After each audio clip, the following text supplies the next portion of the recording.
today. We're honoring Bill today as giving him a Negro Spirituals Heritage Keepers Award. And he's being given this award for transforming early exposures to the Negro spirituals tradition by his parents, John and Frances Doggett, his grandparents, the Black Church, choirs, and by choir directors. And he's transformed this early exposure into opportunities to educate audiences on facets of the Negro spirituals legacy. And he's been given this award for combining these early exposures to spirituals and inspiration from the life work of archivist and curator Arthur Schomburg to become a serious archivist and curator. He's being given the award for archiving historic Negro spirituals print documents and some of the earliest recordings of spirituals by pioneers. He's being honored for presenting public exhibitions featuring the priceless collectibles, little-known Negro spirituals history, and lectures. And we honor him for having the goal of serving as an educational outreach resource with the historical ephemera and recordings he has astutely collected.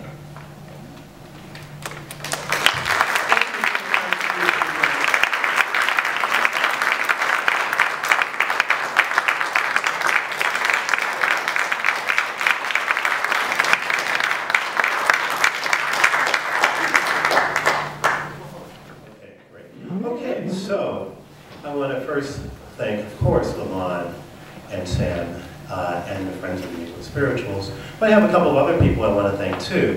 Of course, in our focus on the ancestors, I have to thank all the spirit ancestors, God, the Orishas, everyone who has made it possible for me to be here today.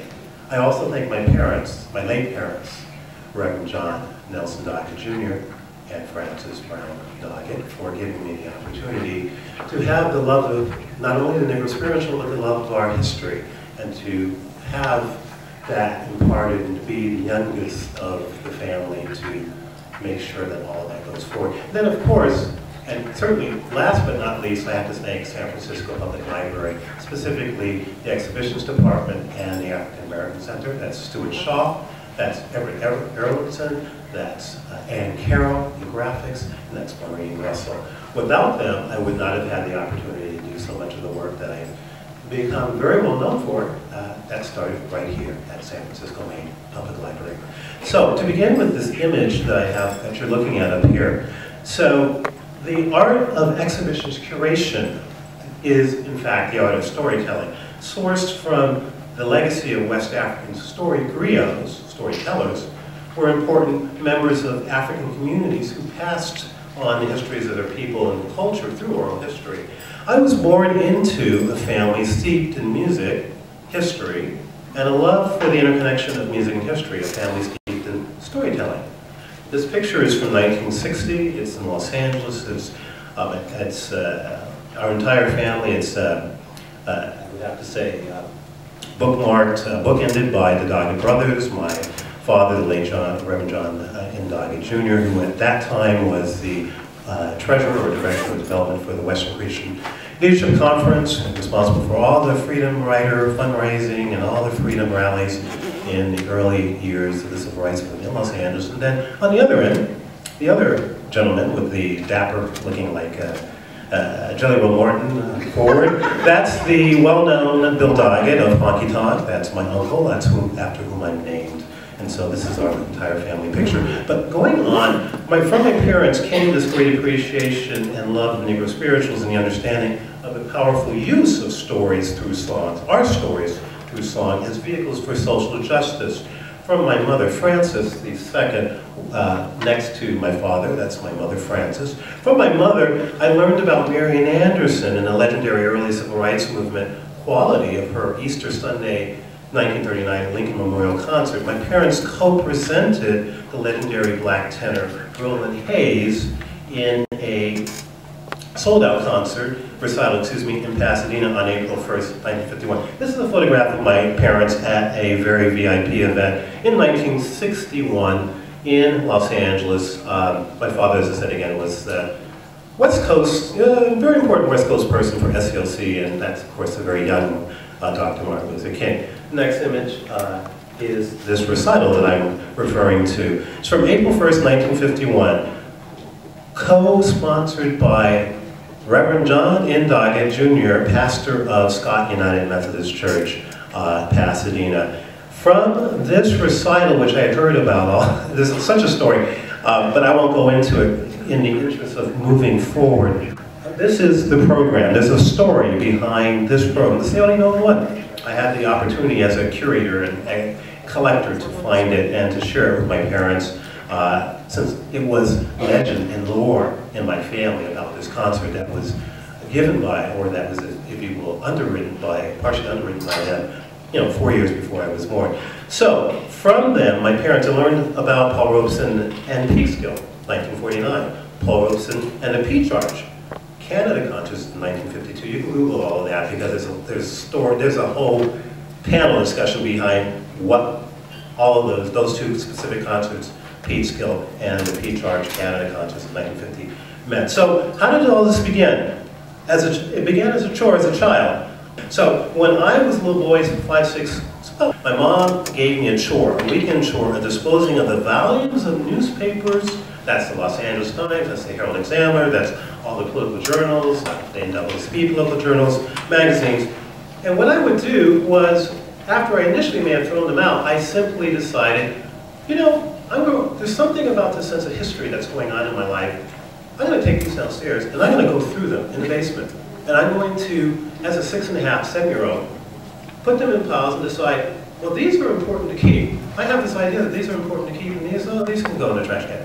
So it was very interesting for me, and it's a long story that I go into and I talk about. There's a whole series of interviews I've done in Los Angeles, all around the store, around how I began. So I would take these into piles, and I would decide what would be worth saving and what was historical and not. So it was interesting, though, if you take a look at it further, and I thought about this many times throughout my life, especially in my boyhood, my teenage years.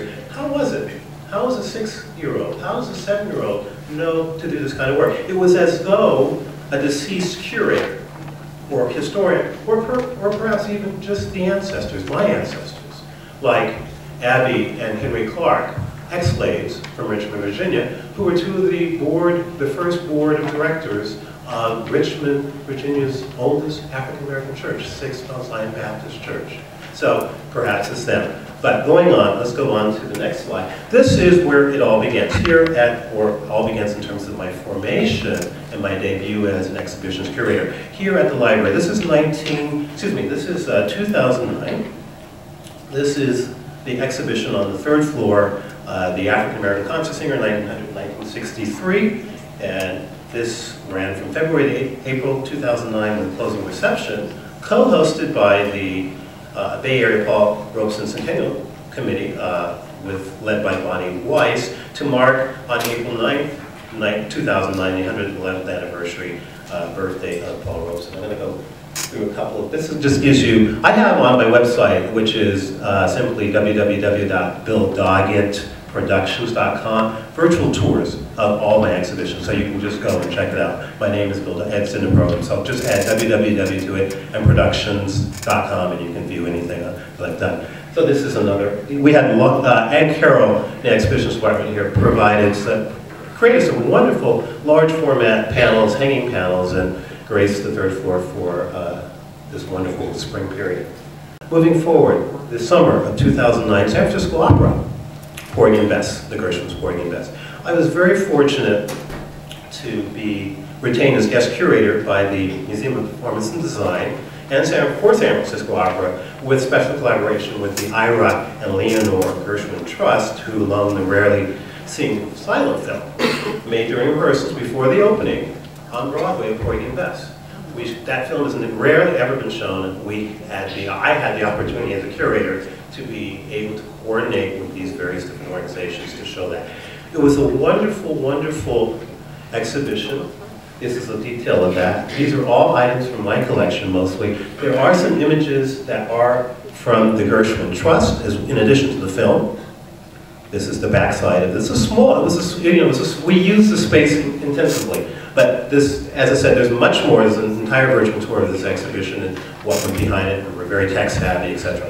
This was one of the last exhibitions they did in the lobby of the Opera House before a decision was made to not do those anymore. This was one of the most well-received and crowded ones that had been done in recent history. Moving on to the summer of 2011, right here in the African American Center on the 3rd floor, I had the opportunity to begin to focus on something that was very important, and you will hear about not only this year, but certainly next year and the year after, which is the 150th anniversary of the Civil War, 1861 to 1865, or 2011 to 2015. So this is an exhibition that focused on it was done with the idea in mind of the anniversary, commemorating the anniversary, which was being done a lot around the country, a lot of public library. I know St. Louis had a whole exhibition just on the African American soldiers aspect of the Civil War. So I had an idea to do this, and so what we did was we looked at my collection as it related to Negro spirituals and the value and really critical value of Negro spirituals in the process of, or in the Underground Railroad, which of course is, if you will, is one of the sub-subjects, let's say, of the commemorations of the Civil War, because the Underground Railroad, of course, is how African Americans, or I should say rather, enslaved Africans managed to get north and to Canada. So this was a very interesting exhibition that ran forward through, I believe it was August 2011, upstairs. And it was very much, as you're seeing in all of these, that the panels also detailed the history and told the story. So my exhibitions were always about storytelling. Yes, I had very specific and rare artifacts, as you've seen throughout, but all of it told a story. So I am, if you will, even though I'm a curator, for me, curation, as I close my kind of written aspects of my presentation, storytelling and exhibitions curating are interlinked.